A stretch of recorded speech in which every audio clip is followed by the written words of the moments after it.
Well, first of all, we found out that the Russian system of communications interception, which is called SORM, was significantly updated specifically for the Olympics to make all communications of all visitors and participants completely transparent for the Russian secret services. And we also found out that in November, the Russian Prime Minister Medvedev introduced the new system of collecting metadata on all participants of the games, including athletes, judges, and journalists. And we also found out that the number of CCTV cameras, of drones which would be used during the Olympics is unprecedented. Okay, Joel Brenner, how different is that from what the NSA are doing? Oh, it's quite different. For one thing, NSA gathers this information but doesn't have access to it except under very controlled circumstances. In my view, and in President Obama's view, those circumstances should be controlled even more closely than they are now.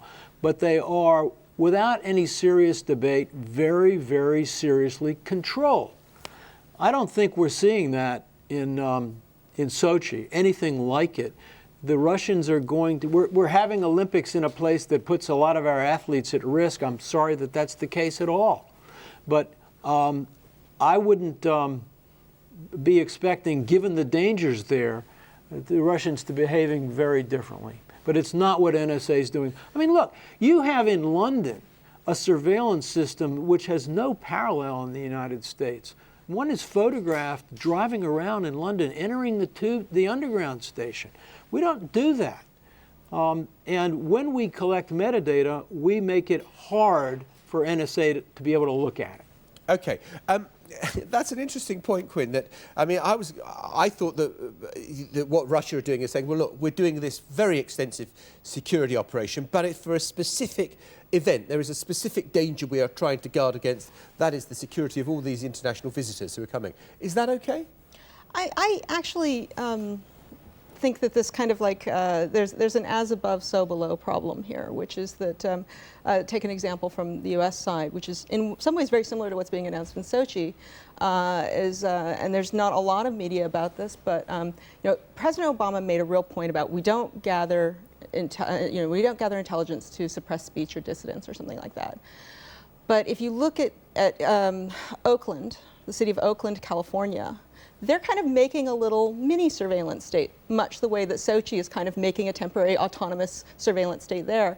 And they're making something called the Domain Awareness Center in Oakland. It's funded by the DHS, and after a FOIA request on the internal communications, I'll just finish this up real quick, after the internal communications of the City Council and the Police Department, it turns out mostly what they want to do is manage protesters and labor strikes.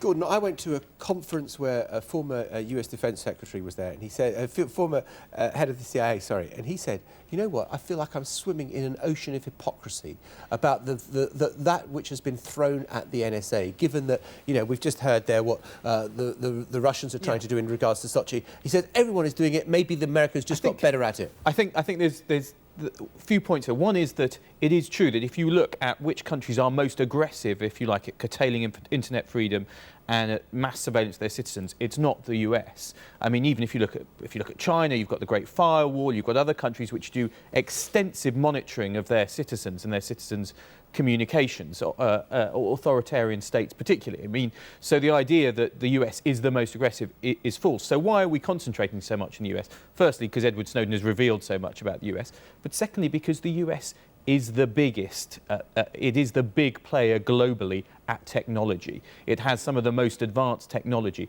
Its tech companies are global in reach, and the world uses parts of its technology. That means it's become an issue for other countries because of, if you like, Google, and because of people's fears about whether there is a relationship there which is allowing access. So we shouldn't confuse how aggressive the US is in surveillance with some of the implications and the reasons why there's a big debate about this. Andre, let me come back to you in Moscow. I just wonder whether you see a big difference between what the Russian security services are doing and what the Americans are doing.